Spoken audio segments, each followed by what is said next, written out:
Assalamualaikum warahmatullahi wabarakatuh. Oke, balik lagi sama gua guys. Di konten kali ini gua mau ngebahas tentang yang baru-baru aja terjadi di belakangan ini, yakni tentang penculikan atau penjemputan paksa Presiden Venezuela, yakni Nicolas Maduro, yang dilakukan oleh Amerika Serikat, ya, atas perintah daripada Presiden Amerika Serikat, yakni Donald Trump. Ya, kita tahu bareng-bareng, kita semuanya tahu bahwasanya Donald Trump memerintahkan salah satu apa namanya tuh pasukan khusus milik Amerika Serikat, ya, yang dia punya untuk menjemput paksa atau menculik Presiden Nicolas Maduro, yakni Presiden Venezuela, atas tuduhan penjualan narkoba, ya, penjualan narkoba yang masuk ke Amerika Serikat. Jadi si Presiden Venezuela ini dituduh terlibat dalam penjualan pemasokan narkoba untuk dijual ke negara Amerika Serikat. Nah, itu tuduhannya Donald Trump untuk menjemput paksa atau menculik atau menggulingkan Presiden Venezuela yang bernama Nicolas Maduro. Tapi ternyata belakangan timbul sebuah pertanyaan, apa benar kalau Nicolas Maduro ini terlibat dalam penjualan narkoba yang masuk ke negara Amerika Serikat? Dia ditangkap benar karena hal itu atau karena justru Donald Trump mengincar cadangan minyak yang ada di Venezuela? Karena seperti yang kita ketahui bahwasannya negara Venezuela itu memiliki cadangan minyak tanah yang terbesar di dunia, ya.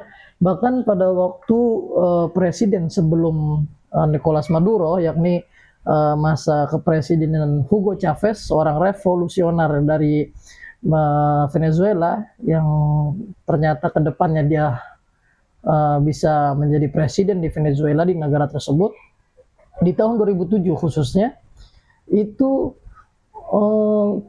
kebijakan-kebijakan yang dia jalankan pada saat dia menjadi presiden, yang si Hugo Chavez itu sangat bertentangan dengan kemauan dari Amerika Serikat, yang mana semua minyak-minyak, perusahaan-perusahaan yang menaungi cadangan minyak mereka itu udah dibeli oleh mereka sendiri. Jadi udah bukan dari negara asing lagi, udah bukan orang asing lagi yang mengelola, atau pemilik perusahaannya udah bukan negara asing lagi, tapi dinasionalisasikan semua minyak tanah, cadangan minyak tanahnya mereka itu. Perusahaan-perusahaan yang mengelolanya, yang menambangnya itu dinasionalisasikan. Jadi semuanya betul-betul negara yang mengontrol, ya kan, betul-betul negara yang mengurusi semuanya, perusahaan-perusahaannya, pokoknya benar-benar negara, nggak ada campur tangan dari negara-negara asing. Makanya dikatakan Venezuela itu memiliki cadangan minyak terbesar di dunia, dan karena minyaknya itu dikelola oleh negara sendiri, sehingga negaranya itu yang tadinya rakyatnya miskin-miskin, setelah minyak itu diambil alih oleh negara, ya, minyak itu yang tadi pengelolaannya dikelola oleh orang asing dari luar negara tersebut, setelah diakuisisi, diambil, direbut kembali oleh negara Venezuela, negaranya menjadi negara yang berkembang, dan rakyatnya yang tadinya termasuk rakyat miskin menjadi rakyat-rakyat yang berkembang. Kemiskinan menurun, angka kemiskinan menurun pada zaman kepresidenan Hugo Chavez, ya. Hugo Chavez ini kalau nggak salah 6 periode dia jadi presiden, atau 6 kali pemilu dia jadi presiden, ya. Dan di masa Hugo Chavez ini angka kemiskinan menurun setelah minyak yang mereka miliki itu dinasionalisasikan, dikelola oleh negara sendiri, ya kan, dan kebijakannya bertentangan dengan kebijakan barat, ya. Dan bahkan minyak yang mereka miliki itu dijual murah, saking banyaknya pasokannya minyak di negara tersebut, dijual murah sama rakyatnya. Bahkan rakyatnya ini dikatakan jadi bandel. Kenapa bandel? Jadi nakal. Kenapa nakal? Dia beli murah di negaranya sendiri dan dia jual ke orang lain, ke orang asing itu dengan harga mahal. Nah, itu saking bandelnya, saking gampangnya minyak di negara mereka sendiri, dan mereka bisa beli dengan harga murah, mereka jual dengan harga mahal, seperti itu. Dan Karena faktor inilah cadangan minyaknya mereka di Venezuela yang banyak itu, jadi ada yang menyebut bahwasanya penangkapan Nicolas Maduro, ya presiden Venezuela sekarang ini, dengan dalih bahwa dia terlibat dalam pemasokan penjualan narkoba yang dijual atau beredar di negara Amerika Serikat, itu hanyalah dalih semata. Hanya apa ya maksudnya? Hanya tuduhan semata, karena tujuan utamanya adalah Amerika Serikat ingin menguasai cadangan minyak di Venezuela tersebut. Seperti itu. Ya, memang setelah penangkapan Nicolas Maduro itu, jadi Nicolas Maduro ini memang sebelum jadi presiden dia sebelumnya itu sebagai wakil presiden dari Hugo Chavez. Begitu Hugo Chavez meninggal dunia di tahun 2013, Nicolas Maduro ini diangkat menjadi presiden menggantikan Hugo Chavez, dan setahun atau beberapa bulan setelah itu diadakan pemilu dan dia terpilih menjadi presiden terpilih Venezuela sampai dengan sekarang ini di tahun 2025, Nicolas Maduro. Dan setelah ditangkap oleh Trump kemarin di istananya Nicolas Maduro itu, beberapa hari setelah penangkapannya, sehari atau 2 hari, itu Presiden Amerika Serikat Donald Trump itu mengumumkan bahwasanya Venezuela akan menyerahkan 30 sampai 50 juta barel minyak kepada Amerika Serikat. Nah, ya kan? Tadinya dalihnya itu Nicolas Maduro itu terlibat dalam pemasokan narkoba yang diselundupkan ke negara Amerika Serikat. Tapi ternyata, ya kan? Tapi ternyata suujonnya gitu nih, suujonnya netizen, sangka buruknya, prasangkanya orang-orang banyak itu bahwasanya Donald Trump ngincer minyak itu ternyata bukannya ditampik tapi malah dibenerin dengan berita ini. Bahwasanya Trump umumkan Venezuela akan serahkan 30 sampai 50 barel minyak kepada Amerika Serikat. Donald Trump berkata, saya dengan senang hati mengumumkan bahwasanya otoritas sementara di Venezuela akan menyerahkan antara 30 sampai 50 juta barel minyak berkualitas tinggi yang berada di bawah sanksi kepada Amerika Serikat. Minyak ini akan dijual sesuai harga pasar dan uang itu akan berada di bawah kendali saya sebagai Presiden Amerika Serikat untuk memastikan penggunaannya benar-benar memberikan manfaat bagi rakyat Venezuela dan Amerika Serikat. Nah, seperti itu. Jadi melihat dan berkaca, ya kan, atas kasus ini, bahkan setelah penangkapan Nicolas Maduro, presiden Venezuela, dan setelah Donald Trump mengumumkan bahwasanya otoritas sementara Venezuela ini, jadi ketika Presiden Nicolas Maduro ditangkap, yang jadi presiden itu bukan wakil presidennya dia sekarang ini. Jadi orang-orangnya Amerika dipasang di situ, itulah yang disebut otoritas sementara di Venezuela. Nah itu. Jadi dikudeta, ya kan? Dan setelah dia mengumumkan bahwasannya Venezuela akan serahkan 30 sampai 50 barel minyak kepada Amerika Serikat, Donald Trump lanjut dengan propagandanya kepada negara-negara lain, mengancam negara-negara lain. Entah mungkin ini ya mungkin salah satu apa ya namanya ya, tanda, mungkin bukan tanda ya, Donald Trump telah menabuh genderang perang mungkin ya, perang dunia ketiga mungkin, karena dia udah mulai semena-mena dengan negara-negara lain seperti Venezuela yang dia kan jatuhnya pihak luar bukan pihak dalam. Bisa loh dia mengkudeta bahkan menangkap presiden Venezuela. Bahkan setelah itu dia mengancam negara-negara lain seperti Meksiko, Kuba, dan Kolombia, juga Denmark. Ya, kita tahu Denmark kemarin tuh istri penasehat Donald Trump itu bikin nulis di suatu peta bahwasanya Greenland itu udah dikasih label atau tanda bendera Amerika Serikat. Ya kita tahu kan bahwasanya emang Amerika Serikat khususnya Donald Trump ini menginginkan Greenland yang ada di Denmark itu untuk diakuisisi menjadi milik Amerika Serikat. Tapi Denmark menolak itu. Denmark menjaga betul itu agar Greenland tetap jadi milik Denmark, tidak menjadi milik, tidak diambil oleh Amerika Serikat. Nah, ini istri daripada penasihat Donald Trump itu membuat suatu peta yang mana di peta itu ada peta Denmark dan di situ gambar itu apa namanya, gambar itu tuh itu udah ada bendera Amerika Serikat, Greenland ya, gambar Greenland itu ada bendera Amerika Serikat. Nah itu bahkan setelah itu dia mengancam negara-negara seperti Meksiko, Kuba, dan juga Kolombia. Ya kan? Usai tangkap Maduro, Nicolas Maduro maksudnya presiden Venezuela, Trump ancam Kolombia, Kuba, dan Meksiko. Setelah serangan pasukan khusus Delta Force Amerika Serikat yang berujung pada penangkapan presiden Venezuela Nicolas Maduro, Presiden Amerika Serikat Donald Trump mengeluarkan peringatan bernada ancaman kepada pemerintah Meksiko, Kolombia, dan Kuba. Peringatan Trump muncul pada hari Sabtu waktu Amerika Serikat saat dia membela operasi militer Amerika di Venezuela, menyebut Maduro sebagai teroris narkoba. Ketika ditanya tentang implikasi bagi negara-negara tetangga, Trump kembali menegaskan kritiknya terhadap Presiden Kolombia Gustavo Petro, yang mana Gustavo Petro ini merupakan sekutu daripada Nicolas Maduro. Presiden Amerika Serikat juga menyatakan negara Kuba akan menjadi sesuatu yang akan kita bicarakan.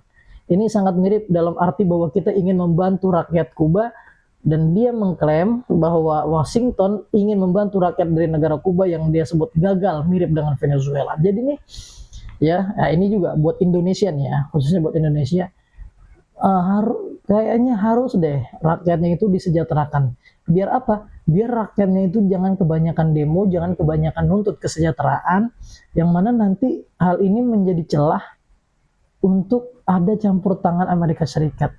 Karena ketika nanti presidennya dianggap gagal untuk memakmurkan atau mensejahterakan rakyat Indonesia, nanti bisa bernasib seperti Nicolas Maduro dan Gustavo Petro itu. Yang mana di sini dikatakan bahwasanya Washington atau Amerika Serikat menganggap bahwasanya negara tersebut, yakni Kuba dan Venezuela, gagal dalam membantu rakyatnya mereka, seperti itu. Ya karena memang di negara Venezuela dan Kuba itu belakangan ini memang terjadi yang namanya demo, yang mana ya rakyatnya menuntut kesejahteraan ya kan, segala macam sebelum-sebelumnya ya. Lebih lanjut, Trump mengatakan sesuatu harus dilakukan dengan Meksiko. Nah tadi setelah di Kuba dia nyentil Meksiko nih. Trump menyatakan sesuatu harus dilakukan dengan Meksiko.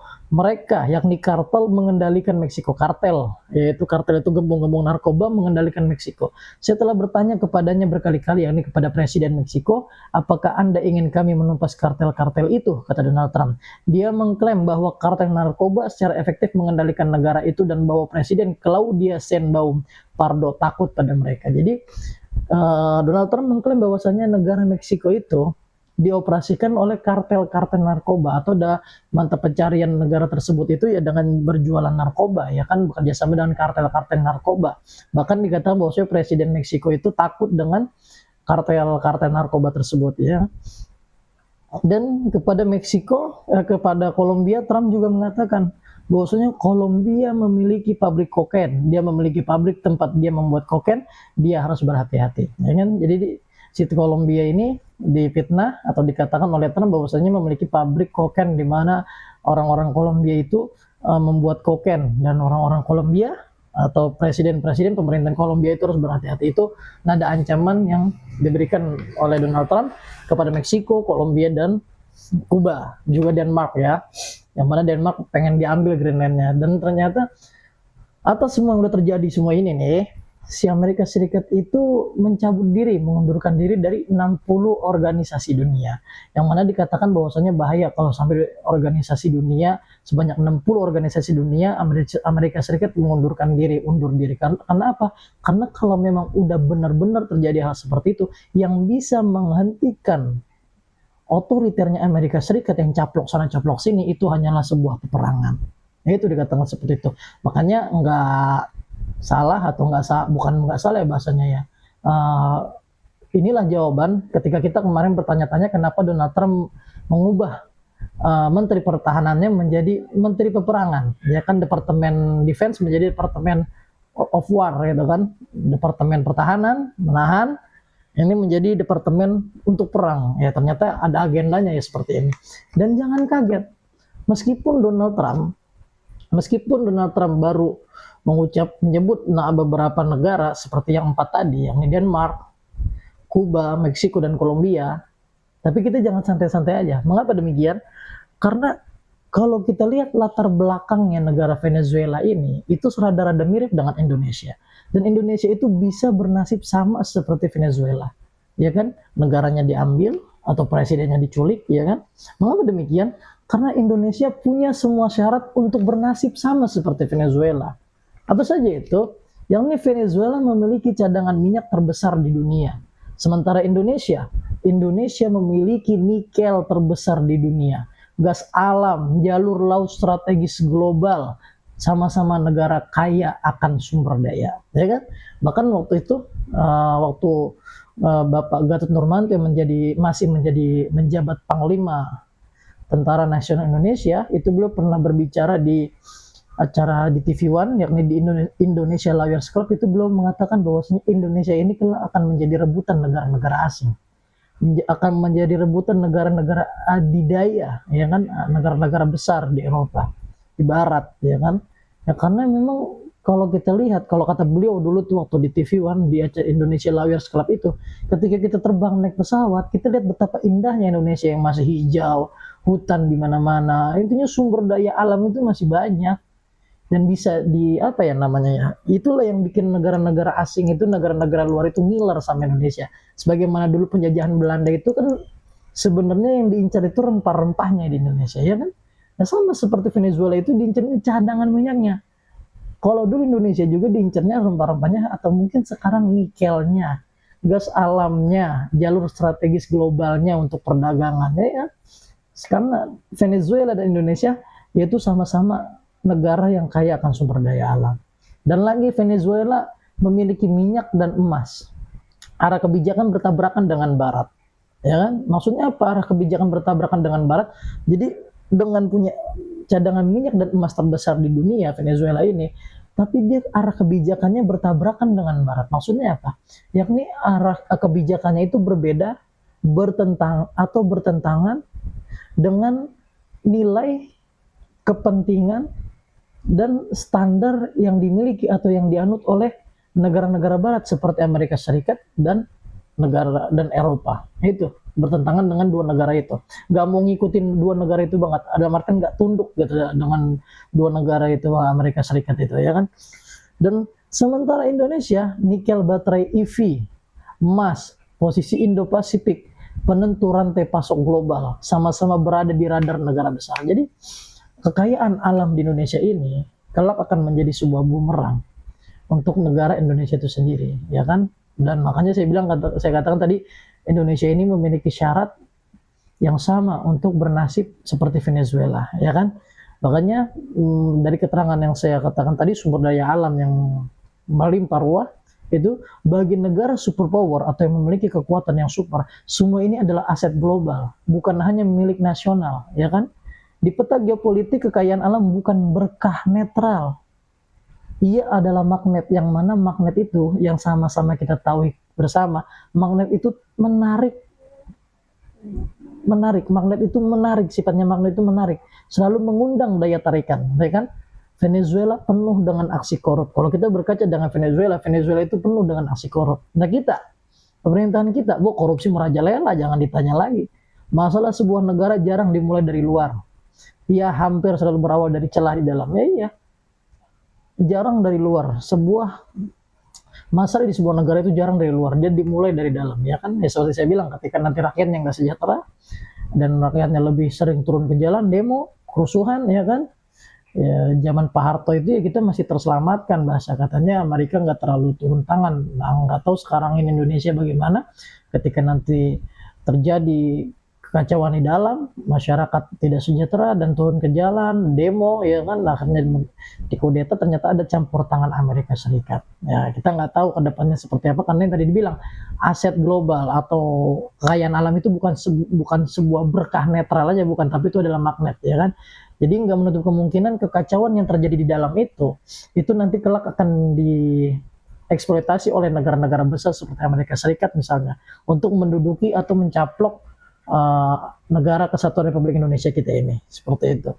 Jadi bahkan hal ini tuh udah pernah diramal, atau bukan pernah diramal, pernah dikatakan oleh Tan Malaka, seperti di dalam bukunya Madilog ini di halaman 28 dan 29, itu beliau katakan, Di dunia ini tak ada letaknya negara yang lebih berbahagia dari letaknya Indonesia. Itu kata Tan Malaka. Di dunia ini nggak ada letak negara yang lebih berbahagia kecuali Indonesia. Buat siasat perang tak ada tempat yang lebih teguh. Barang siapa yang mendudukinya, walaupun hal lain bersamaan, dia mesti menang perang.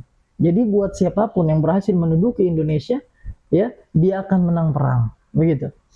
Siapa yang tidak mendapat kedudukan itu lambat laun ia akan kalah. Lihatkan saja peta bumi. Ya, lihatkan saja peta bumi. Seperti yang dikatakan oleh Jenderal Gatot kemarin itu, waktu beliau menjadi panglima, itu beliau katakan begitu kita naik pesawat, kita lihat ke bawah ke daratan itu, Indonesia itu masih hijau, lahannya masih banyak, ya kan, sumber daya alamnya masih banyak, kekayaan sumber alamnya masih banyak, dan inilah yang akan menjadi magnet daya tarik untuk mengundang negara-negara lain, negara-negara besar untuk menguasai Indonesia, ya kan. Bahkan dalam buku ini dikatakan juga oleh Tan Malaka, sudah pernah seorang pengarang buku di Amerika meramalkan bahwa kalau satu negara seperti Amerika mau menguasai samudra dan dunia, dia mesti rebut Indonesia lebih dahulu buat sendi kekuasaan. Si Amerika tadi, maksudnya si penulis Amerika tadi tidak meramalkan mungkin kalau rakyat Indonesia sendiri menguasai negaranya sendiri, tak mau menjadi umpan atau makanan negara lain seperti lebih dari 300 tahun di belakangan ini. Jadi seorang pengarang buku di Amerika pernah meramalkan bahwasanya kalau suatu negara ingin menguasai samudera dan dunia, dia mesti rebut dan menguasai Indonesia terlebih dahulu. Itu kuncinya katanya. Dan si penulis dari Amerika Serikat ini, dia nggak mengatakan, dia nggak meramalkan bahwasanya Indonesia ini kelak akan dikuasai oleh rakyatnya itu sendiri, enggak. Dia nggak bilang kayak gitu. Nah, jadi ini suatu pecutan, suatu apa ya namanya ya, motivasi buat kita, jangan sampai apa yang dikatakan oleh penulis dari Amerika Serikat itu benar terjadi. Jadi kita benar-benar sebagai orang Indonesia ini harus menguasai negara kita sendiri. Jadi kita harus berani yang namanya kalau Freeport itu milik kita, ya udah milik kita aja kayak gitu kan. Nah, jangan dikelola oleh pihak asing gitu kan. Dan kita juga ya intinya kita mulai dari sekarang ya segala macam, makanya kemarin alutsista kita diperbaharui, ya kan, segala macam, beli jet beli ini, ya intinya siap siaga untuk perang. Meskipun kita bukan menormalisasi ya, mencegah peperangan itu akan terjadi, namun tidak menutup kemungkinan atas kekayaan sumber daya alam yang ada di Indonesia ini, di negara kesatuan Republik Indonesia ini, negara kita ini, itulah kalau akan menjadi magnet yang akan menarik, menjadi daya tarik, mengundang negara-negara asing untuk menguasai kita, kembali menjajah negara kita sendiri. Maka kalau kemarin Venezuela, maka tidak menutup kemungkinan besok Indonesia. Ya seperti itu. Wallahu alam. Wallahul muwaffiq ila aqwamit thoriq. Wassalamualaikum warahmatullahi wabarakatuh.